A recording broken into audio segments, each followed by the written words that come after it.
to the field. From the ice to the turf, we'll break it down. Discussing every win and every loss in town. We'll talk about the Canucks and the Lions. We are your irrational fans. We are your irrational fans.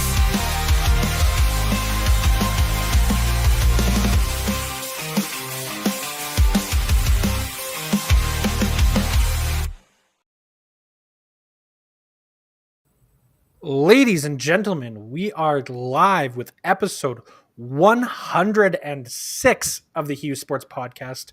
I am your host, of course, Jake Hughes, alongside the old man. Old man, how the heck are you doing today?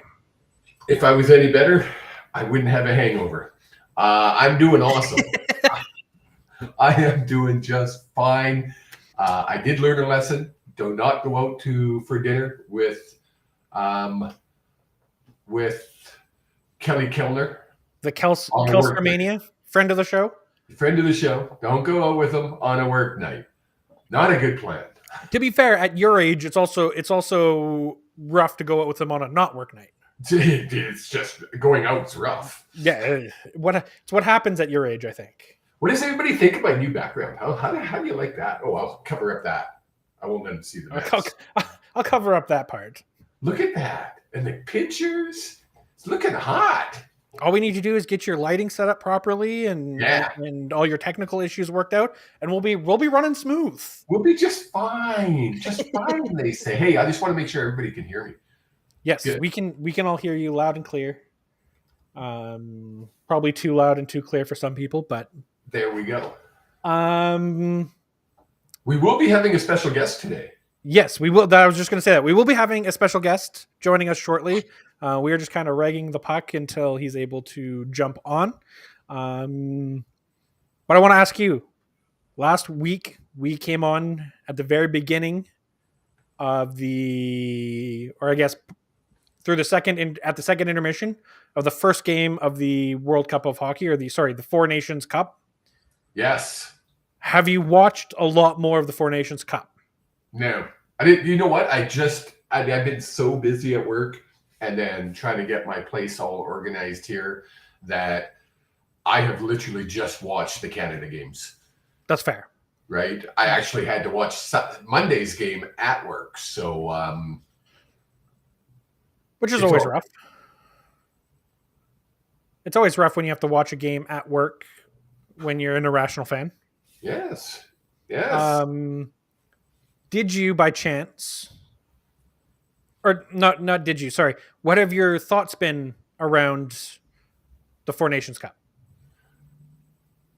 It has far, far, far exceeded my expectations. Even the amount how excited I am. I didn't want to say it because I didn't want to kind of go poo-poo on it, but I thought it was going to be a overhyped all-star game. Yeah.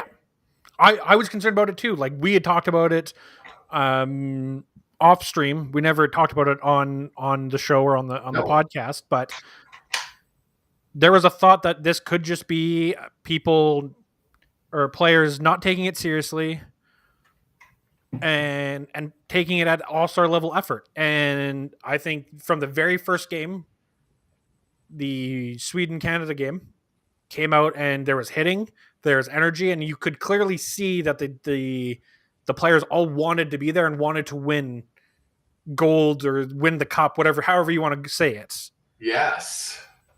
I mean, even the first game, Canada-Sweden? Yes, Canada-Sweden. High intensity, obviously, overtime, excitement personified. Nothing prepared me for the Canada-US game. No, and I don't think anything would prepare you for that game. 9 seconds in, we get 3 fights. Not just that, but I go out Saturday and I'm like, hey, girlfriend, do you mind going out early so we can get back and watch the game? If we miss the first part of the game, it's not a huge deal. That's fine. So we go out, we leave with enough time in my brain to get home and not miss anything exciting. Like we might miss the puck drop. Yeah, because you could have all the anthems and everything else. Yeah, so I tuned in on my phone. Perfect. The puck dropped. There was a fight. I freaked out and I was like, this is amazing. A fight right away. Like, let's go. Put my phone away. Parked the car. Got into the house. Missed another fight. And then as I turned on the TV, JT Miller and Parayko were going at it. Oh, JT Miller got his butt handed to him. Absolutely. Handed to him. It was brutal to watch. But, I mean, yes. Parayko's also like 8 times taller than JT Miller. Like, JT Miller's not a small guy. Colton Parayko looked like a giant. Oh, yeah. Yeah. Right? Like, it was, I mean, there's been lots of talk about the fights, and I'm kind of looking forward to having Blake on and asking his opinion on, was there a team chat? Was this all set up prior to? Did the Canucks want to imitate their dad back in 1976? Keith did. 76? That just jumped into my head. I think 76 is correct. He did the exact same thing. Who did he fight? Trivia of the night. Not a clue. Mario, love you. So was it? What did they set it up? I don't know. Did it? Did it work? Did it make the game? Just we're still talking about it. Oh yeah. Does it make the freaking final going to be the most watched hockey game probably in our lifetime? Yeah. I mean. I mean, I'm always going to compare it to the 2010 Olympics because that is the biggest international game that I have been alive for, that I remember watching. Yeah. And that game was talked about. I mean, I was awake at 4:00 in the morning in Germany to watch that game. Yeah. Do you think it's going to be more eyes on it than 2010? I do. I really do, just because there's been so much made of the Canadian crowd booing. There's been so much made of the fights. There's been so much made, period, about this game. And maybe it's because this is what we do. We live for this shit. Yeah. But even non-hockey people are talking hockey. Well, and that's a really big thing, is that the talk isn't just hockey people and hockey fans. Yeah. Literally, I'm in training for a new job, and the entire class was talking about it. Everyone was talking about it. Yeah. And we're like, oh, like who you guys cheer for? Oh no, I don't watch hockey. What? Oh no, I'm not a hockey fan, but it's in the zeitgeist, and the fights and the political tensions and everything around it make it that much more. I just pulled it up. So 114 million viewers around the world tuned in for the 2010 men's gold medal final game. And how many tuned in for the Canada-US game on Saturday? No, when was that? Saturday. I think it was Saturday. Yeah, it was Saturday night. Yeah, Saturday night. I want to say it was like 50 million North American wide. Whoop, if I can type. Type, gushness. Type. So we are, as Jake's looking that up, we are waiting for Mr. Blake Price from the Sakaris and Price show to show up. I did message him, and I'm not sure. We're hoping he shows up. Yes. Drew an astounding 10.1 million. Oh, 10.1. Okay.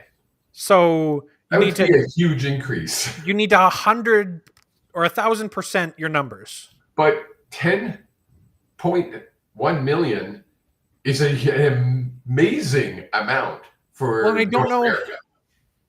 I also don't know if that includes streaming numbers. Oh, there you go. It's a It's a 203% increase in viewership numbers seen during the 2016 World Cup of Hockey when US and Canada play. It's huge. So, yeah, I mean, are we looking forward to the Thursday night's game? Oh, That's yeah. the understatement of the century. I looked it up because I wanted to have this ready to talk about. Yeah. Betting lines have opened. Oh. Straight pick 'em. Straight pick 'em. Is it? 1.85 for USA, 1.85 Canada on the money line. There's not even a puck line available yet. The over-under is set If at a guy 5. put $100 down on Canada, how much could he win? 185? Yeah. Yeah. Okay. Yeah, same with US. Yeah. The over-under is set at 5.5. I think it's going to be the under. My problem is I don't trust Bennington to not let in week one. Oh. And for US to score 1 or 2 goals that are just brilliant, because this is easily the most skilled American team up front. They're top heavy. They're very top heavy. Your top 2 lines, I think, are very, very good. Yes. I think they lose a little bit in their bottom 6. Without Quinn Hughes, I think they're really missing something on their defensive end. But Connor Hellebuck might be the best goalie in the world right now. Oh, yeah. Yeah, for sure. So for Canada to win, you need to be putting up 3 or 4 goals in that worldview. Mm-hmm. Meaning that over-under needs to be over if Canada wins. You know what? And I don't think I've ever been this excited for a hockey game since 2011, to be honest. Yeah. Like, don't get me wrong, I was super excited for the playoff run last year. And the excitement that came with. I mean, we went to game 1 of the second round, and that was electrifying. That building on Thursday night in 21 and a half hours is going to be electric in Boston. And not just because it's Canada and US. Like, yes, that's going to play a big factor into it. As much as I hate to admit it, Boston fans are diehards. Look, there's a reason they put Marchand. No, I don't think they boo Marchand. I think they boo. I can't believe I'm about to say this. Hold on. I so want Marchand to score a goal. Oh, that hurts to say it. But that line, Marchand, Bennett, and I can't remember who the center is. My brain is not thinking right now. Yeah. That line has played so well, and they've gotten so few minutes. Oh. And you can't argue with it because they're the lowest guys on the totem pole. It's absolutely baffling to me how good, like, both teams. We talked about how we think it's one of the best U.S. teams that we've seen offensively. We can say the same thing about Canada. To have McDavid, to have Crosby, McKinnon, Point, Marner, to have Mitch Marner on your third line with Cirelli and Hagel, like, you just kind of go, Bettman's looking like a genius. Yep. He really is. I mean, this has been the most successful tournament at this level since the Olympics. I think, again, what was that, 2016? 2014. So it's been 11 years. Yeah. Yeah. And especially because 2016 had the wonky teams where you had under 23 players playing for North America or Team Europe. Yes. All sorts of wonky things with that one, making it so that you didn't have McDavid playing with Crosby on the same team. Yeah. I think, and I know I'm not alone in thinking this, I think this is better than the Olympics. This tournament, despite it being short, sweet, and leaving everyone wanting more, is better than the Olympics. Oh, For 3 reasons. One, it's been so long since we've seen best on best. yes. And the NHL was smart to do this and then go to the Olympics. Because, again, you're getting eyes on the NHL's property. You're getting eyes on the NHL product. Yes. 2, there's fights, and you don't get kicked out of games and fights. International hockey, you get kicked out. You're gone for the game.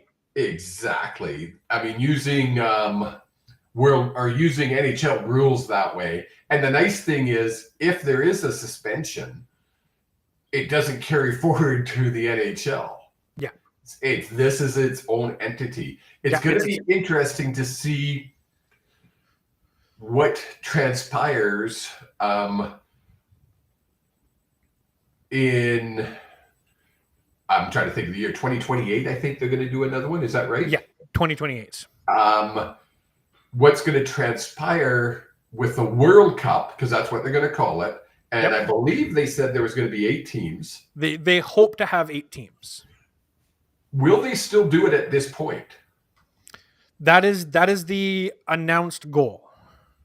It's going to be weird to see how that works. Like, how do they fit that 8 teams into the same type of tournament that they've got now? You don't. Weeks. Really, this is only a 1-week tournament. It started Thursday. It started last Wednesday. It ends on Thursday. Yeah. So it's a week and 1 day. So they do they expand it for 2 weeks? I mean, I think you're going to have to for the Olympics. Yeah. Next year you're probably going to have a 3-week break. Oh, I guess so. Well, I mean, the actual tournament will only last a week and a bit for the Olympics. Yes, the Olympics are on for 3 weeks, but the actual hockey tournament doesn't run the whole gamut of the Olympics, though. But it runs most of it. Does it? Because you've got pre games. Yeah.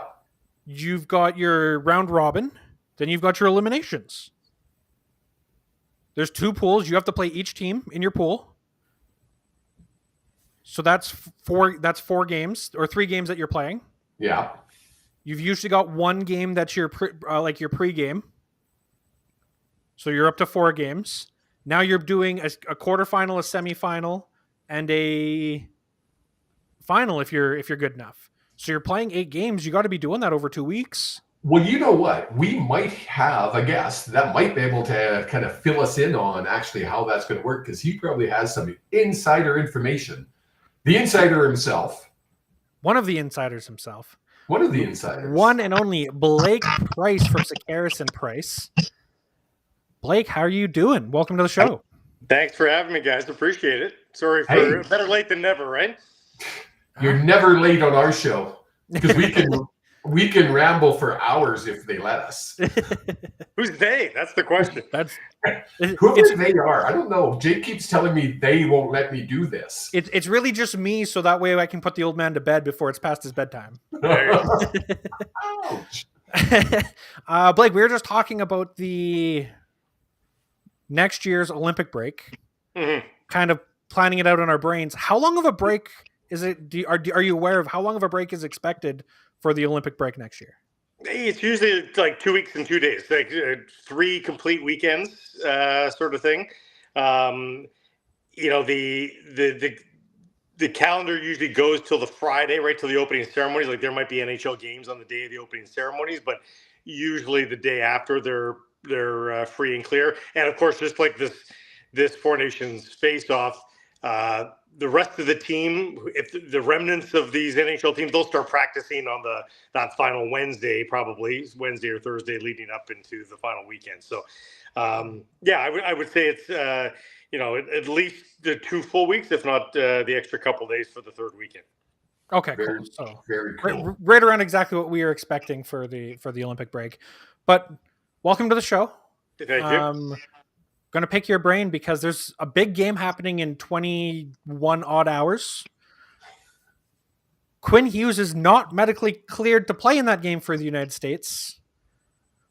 Without Hughes on the back end, what do you think of the matchup with Canada at full strength with Cale Makar in the lineup and USA dealing with potential illnesses going around? Yeah, I mean, I hey, this sporting world is filled with examples of the woulda, coulda, shouldas because of health and injuries. So, hey, if you're an American fan, you're probably pretty ticked and nervous that the guys are under the weather and injured and unavailable in the case of Quinn Hughes. But them's the breaks in sports. I think for my home market, for the Canucks, I mean, you think about 2002, 2003, right? When the Canucks faced off against the Blues and Wild there in the playoffs, and they had the big lead on the Wild, and they got past the Blues because the Blues were sick. And then they got sick, and you think what would have happened potentially if the Canucks are in better health. So there's a zillion examples of that. I don't think you're complacent if you're Canada and say, hey, they're sick and injured, this should be a cakewalk. You should still have revenge on your mind. I think if you're one of the leaders on the team, if you're one of the coaches on the team, I think you keep your ears open for any talk of the injuries or sicknesses and shut it down pretty quickly, because that's not what it's about. It's about getting revenge for what happened on Saturday, and it's about playing for your flag and for the crest on the front. And I think if you're Canada, it's just full guns blazing. Having a fully healthy Cale Makar is going to really change what Canada does. As potent as the offense is, having a better link from defense to forward is going to be really important, especially for when guys like McKinnon and McDavid are out. That Makar will think at that speed. And, when Makar and McKinnon, the stats when Makar and McKinnon are on the ice at the same time in Colorado, it's bonkers. Their Corsi, their goals for, their chances. And you can imagine that Makar will have pretty instant success and chemistry with Connor McDavid as well. So I think we could see the offense unlock. A lot of people are upset with Jordan Binnington's performance. Understandable, but it's about unlocking the offense. When you only allowed 2 goals against a pretty stacked 12 group of forwards and that defense core of the United States, no matter if they were good or bad goals, there's only 2. There's only 2 that got past Binnington. You got to live with that. You've got to score 3 goals with considering McDavid, McKinnon, Crosby. Are you kidding me? You got to score 3 goals. So I think the same rule applies here for the final. Well, and it was really, sorry, before you go, man, it was really nice seeing the adjustments made in the Finland game where the top stars were shooting and not trying to make that perfect pass to set up a highlight reel goal. Yeah, and it's difficult. I had this with my daughter last night. They played a team that was way below them, and they made up like gangbusters, and they looked really good. But you can't expect that to happen every single time out. And so they're taking on a really shorthanded Finns. So I would hope they look as good as they did. But that the Americans take away that time and space a lot quicker. And that's not meant as a disrespect to Finland. I think they can be better than they were. And they ultimately, they gave them a little bit of a scare, obviously, at the end as well. But through 60 minutes, I think they can be better, best on best tournament where they're healthier. But I would hope that Canada does what they did there. It's going to be back to the edge of your seat for everybody. It's going to be back to making quick decisions and the best players in the world having to be the best players in the world. And it's going to be an absolute blast.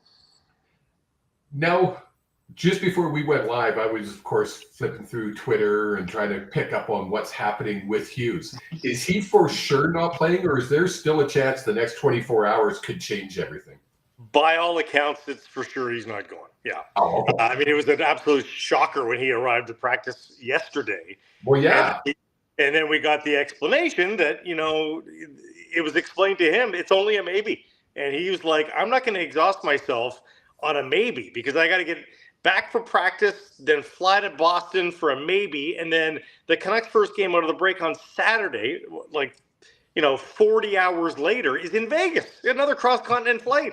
And this is a team sitting on the last playoff berth. They've got a lot of momentum going into the break. They're hoping to continue it out of the break. I think he's absolutely torn, because can you imagine being Quinn Hughes No. and watching that Saturday game? You'd be wanting to jump through the television and help out your boys. Even though they ended up getting the win anyway. So you can bet he wanted to be a part of a winning team on Thursday. But, if it's the Olympics, I think he tires himself out. Even if it's the World Cup, he might tire himself out. And I think the Canucks would probably be more understanding in both of those two scenarios. For the Four Nations face-off, as much as the players have bought in, I'm not saying they haven't bought in, but it's only this. It's not the Olympics, and it's not even the World Cup. So I think it would be different a year from now for Quinn Hughes, and he's going to get that chance a year from now. Do you think and it's funny because Jake and I were talking about it before you came on, the Four Nations Cup, has it overachieved compared to what we expected? Yeah, I think it's fair to say. I mean, I'm not going to say it blew the doors. That game blew the doors off of us, I think. As a whole, the whole tournament, I think, is better than expected. But, Canada-Finland, fun game, but, that wasn't crazy. Even Sweden-Finland, fun game, but, not crazy. So on the whole, yes, above. That one game, way above. So we'll see what the final brings. If the final has the same drama, the same, thickness of gravy, if you will, as the Saturday game, then those two games might just carry the day and carry the judges' cards. But, I think that I look forward to seeing the whole world playing. So the totality of the tournament, if that's the question, no, I think we can still do better in the other two incarnations to come. But I'm not going to complain at all about about the Canada-America game for sure. Well, and in talking about that in the incarnations to come, the World Cup, they announced hopefully for 2028, they'll have 8 teams.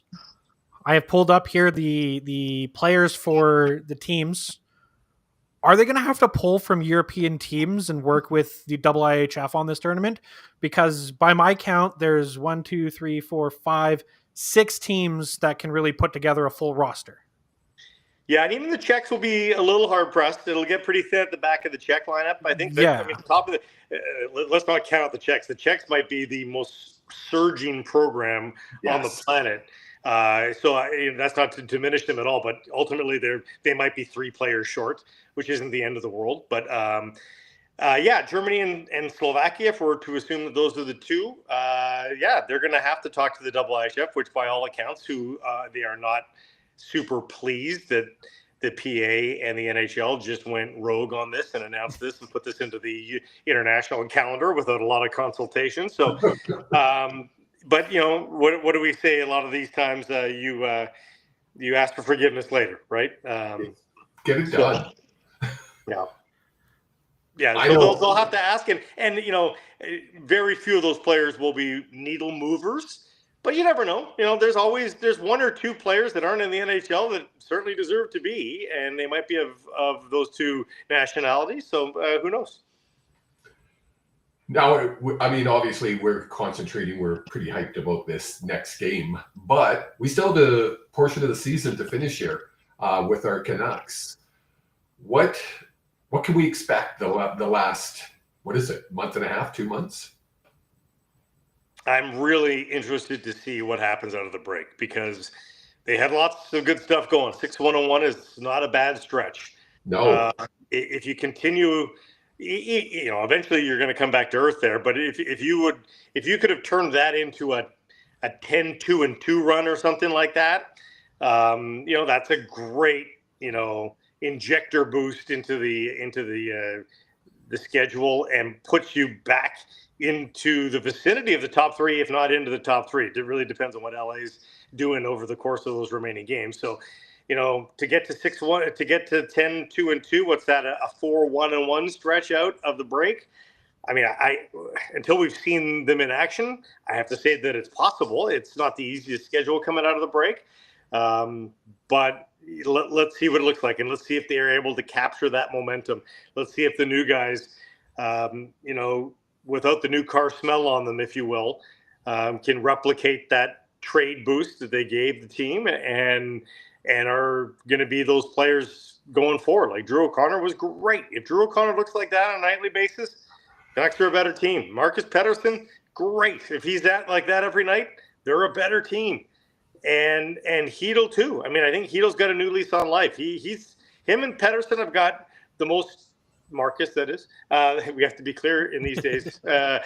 If those two guys continue, I mean, they're in pretty good stead. The biggest question, though, of course, and maybe you were getting to this, is Elias Pettersson. And, let's give the new guys the benefit of the doubt, because there's every reason to believe that now that they are in a playoff spot, they're coming from teams that weren't in playoff spots in the Rangers and in the Penguins. I would feel pretty good if I was one of those three players, and four if we see Mancini. I would feel pretty excited to be on this team and the prospect of a postseason.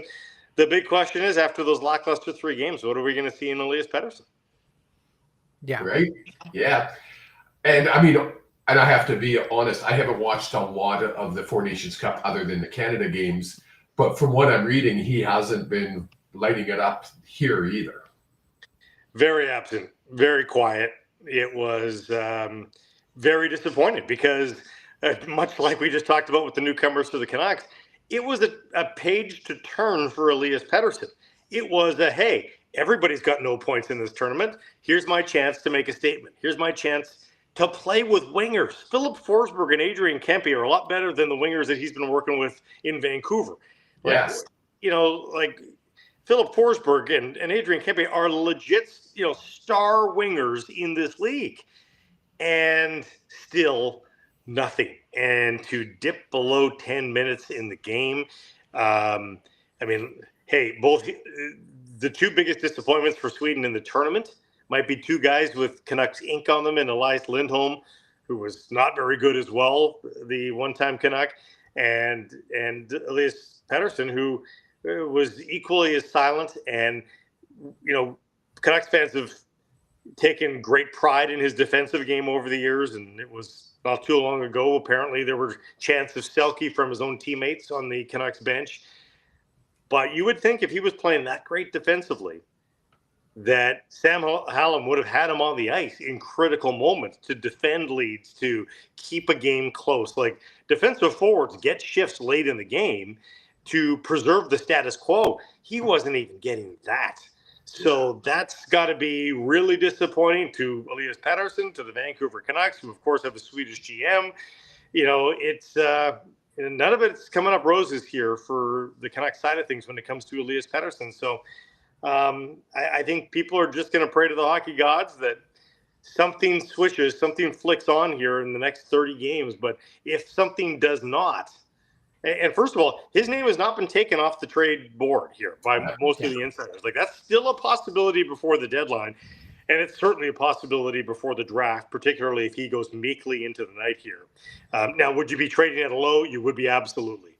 But you would just be trying to get $11.6 million in cap space back somehow, some way. You'd have to take salary back if you're the Canucks, if we go to the worst case scenario here.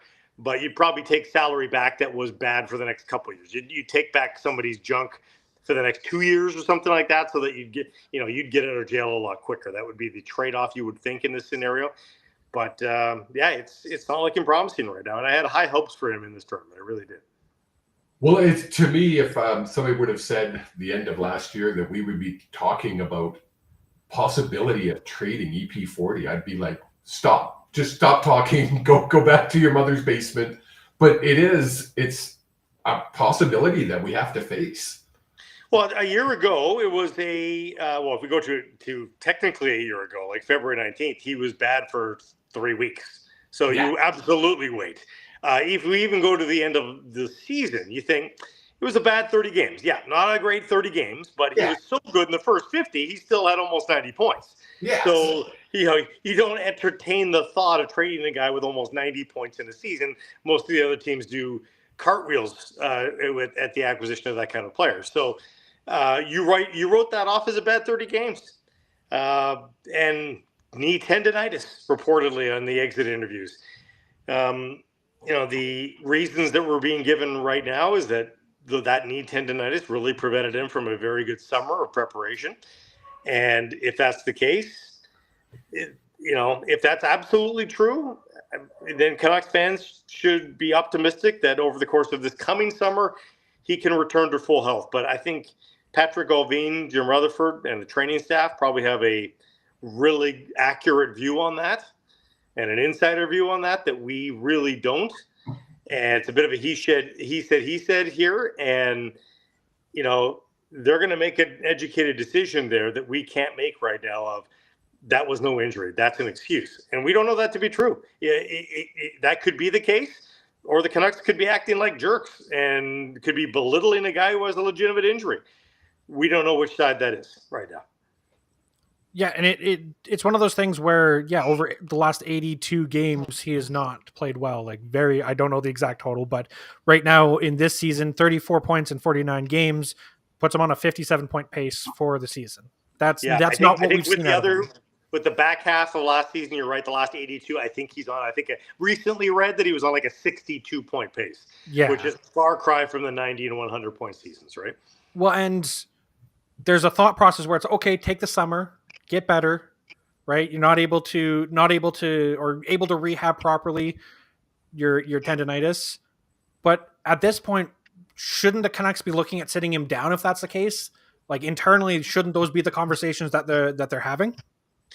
To a degree, yes. So here's the thing I would say. If they had a lot of center depth and they thought they could do without him for 4 or 5 weeks and getting him rest and rehabbing, maybe it's not even rest. Maybe it's like intensive physio, rehab medicine. Like, who knows? Again, we're just spitballing here. And they had some center depth. That would be intriguing. Ratu's having a really nice season down in Abbotsford. If he was blowing the doors off the American League, then yes, okay, there'd be something to look at there. Maybe you call up Ratu even with Pettersson in the lineup, watch Ratu for a few weeks, and think, oh no, he can put it in some short-term third line minutes or second line minutes.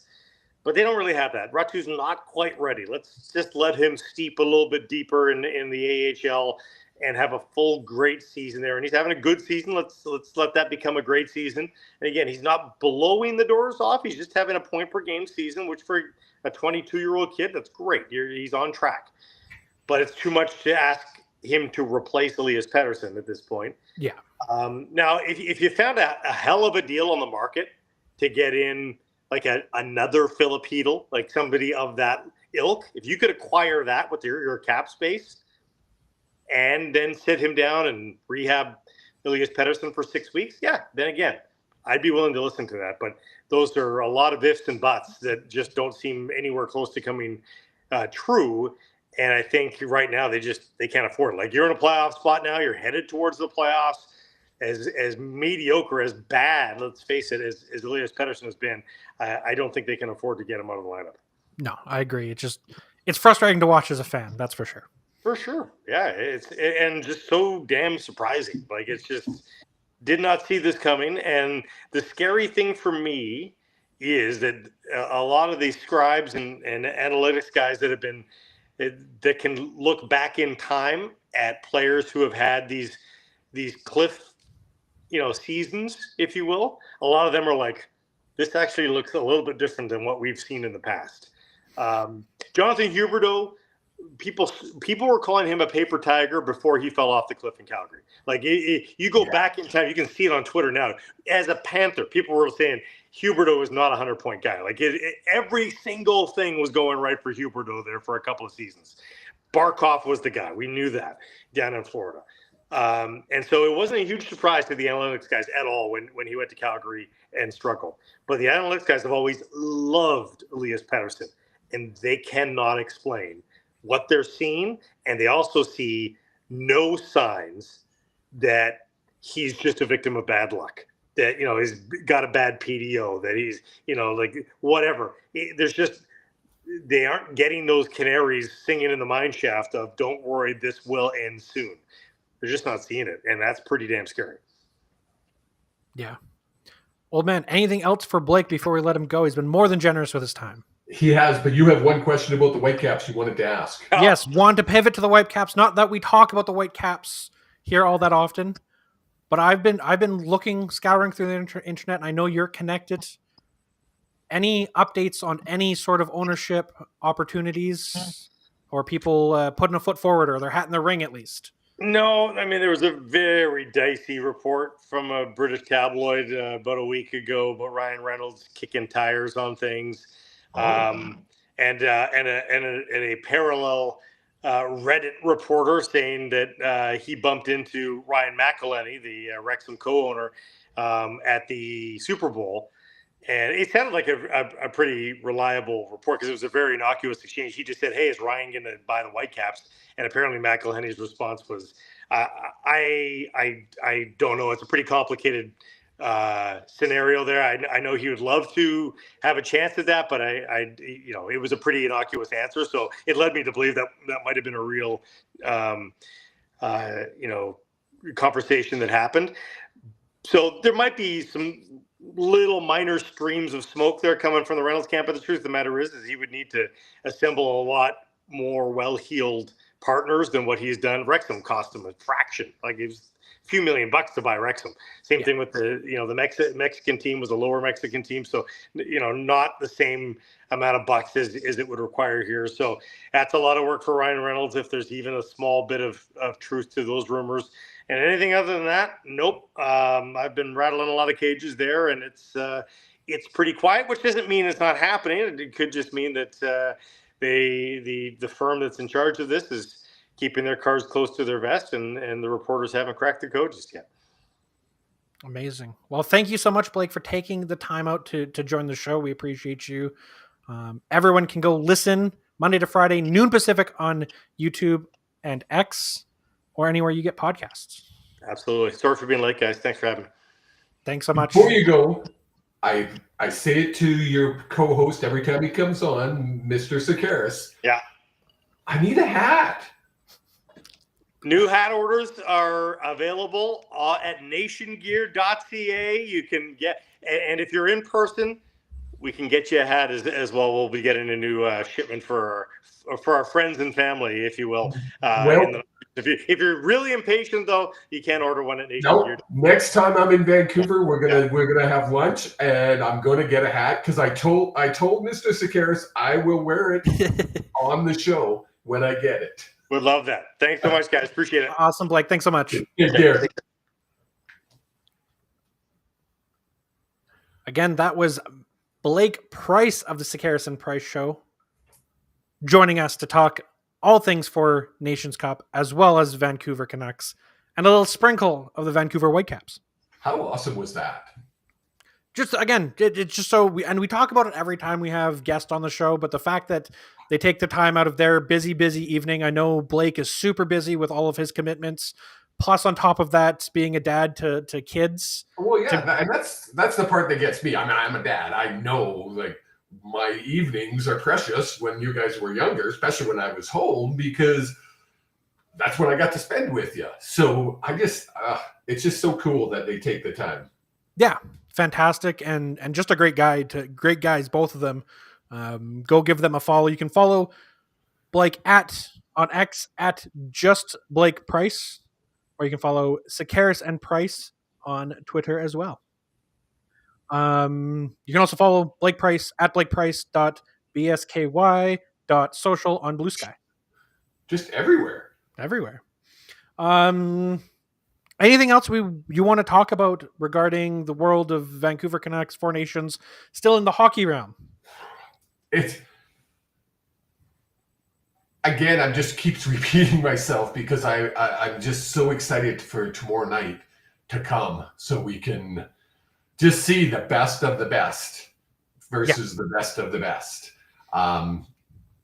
We don't get to see it that often, so it's just so cool. And it's not that we don't get to see it that often. It's been 11 years. Yes. I mean, 9 years if you count the World Cup of Hockey, which I only partially do. Partially do. That's funny. I've got nothing else. I have everything that we talked about with Blake, kind of touched on literally everything I wanted to touch on this week. You know what? I mean, how can you, let's leave it at that, because the man was just so informative. And it's someone like him. I mean, we have so many great guests that I could just sit and just like this and listen for hours because they're so intelligent. It's just awesome. They're so intelligent. They're so thoughtful with how they respond to things. Yeah. And again, they take the time to come on our show to let you fans who do listen to the show hear insiders and people who know what they're actually talking about. Rather than just two bozos yakking. And you know what's cool about that, guys? Is I look up and I see 112 viewers. It's funny because I talk to people off air and they're like, "How do you have 112?" Like I'm watching on YouTube and there's only a few of us, and I'm watching on Facebook and there's only a few of us, and I'm like, well, we go to 4 different places. We stream to 4 different places. X seems to be the largest place of viewers that we get, which is just amazing. I don't think they're able to chat. I don't think their chat ends up here. I'm not positive on that. I'm not 100% sure. It's supposed to come through, but I don't know if it does. One day I'm going to test it. I'm going to test it and find out. But we appreciate you people. That's what I'm trying to get at. And not just that, but over the last 2 weeks, you guys have been sharing and talking about things with us on social media, and we appreciate that because not only is it building an audience, and you guys are chatting with us as audience members, connecting with us, it also grows the brand. X, Blue Skies, they see people contacting us and replying, liking and retweeting what we're posting, and that grows. And then when we go live, X is like, "Oh, more people like this. Send it to more people." Exactly. On top of that, you guys have been liking and sharing and subscribing on Facebook. So if you haven't done that, hit that like button on Facebook, hit that share button, share it with one friend, because we're hitting massive numbers on YouTube for us over the last 2 weeks. Not just through our shorts that we post out most weeks, but you people watching the actual whole podcast. So we appreciate that as well. We're going to have to do a full CFL show here in the near future. I'm trying to find a guest that will come on. I'm hoping from the CFL PA that'll come on and talk about the upcoming season. I also want to try to see if we can get someone from Winnipeg to come on and talk about the Grey Cup, because that isn't that far away, really, when we look at it. It's 240 to probably 250 some odd days till Grey Cup. So yeah, only 250 odd days. We're going to be there. Dang it. We'll do our best to be there. Yes. But yeah, if you have nothing else, if you can, we'll be there. God, I hope not. I hope the toucan finds its way out the window in the freezing cold that is Calgary this week. Okay, folks. Thank you so much for tuning in. We appreciate your time. Thanks again so much to Blake Price for tuning in or joining us and talking all things. Have yourselves a fantastic week. We will see you next week, back when the NHL is back in action and Canada will have lifted the Four Nations Cup. Have yourself a wonderful week. Mwah. Peace.